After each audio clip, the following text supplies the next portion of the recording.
Okay, we are now going to have a look at supporting you with activity 3. So this is where you need to sort the information that you highlighted in activity 2 into those 5 different categories. Who, what, where, when, and why. So we're going to have a look at doing the first few sentences together. So if I have a look here, I've got almost half of the pensioners. Now, half of the pensioners helps to tell me who.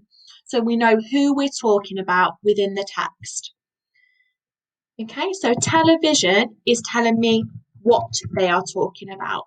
So they're talking about the impact that television has on the older generation and why they are so reliant on it. If I move on to look at yesterday, or research as well, that also tells me what, because that's telling me what is happening. So they are doing some research. If I was to look at yesterday, that would be an example of when it happened. So if we moved on to look at 10 million elderly, which one of our 5 W's does that come under?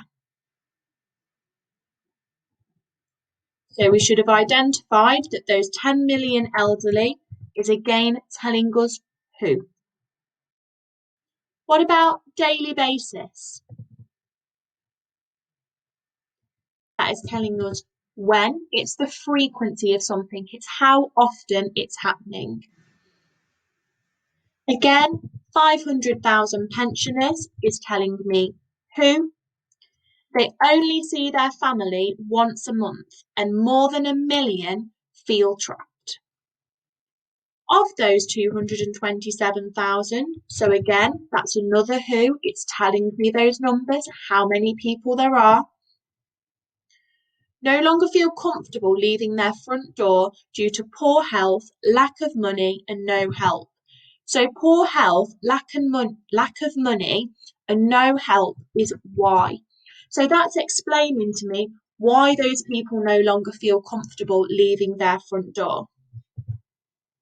Moving on to my next section that's highlighted, I've got Paul Can, director, help the aged. Again, they're all examples of who. Now you'll notice that so far we have lots of examples of who, a few of when, and only a couple of why.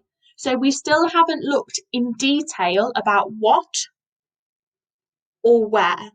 We might not necessarily be able to cover every single 5W within this newspaper article, but I'd like you to think of as many different examples for who, what, where, when, and why as you possibly can, as these will really support you with putting your summary, creating a summary in your own words for the text.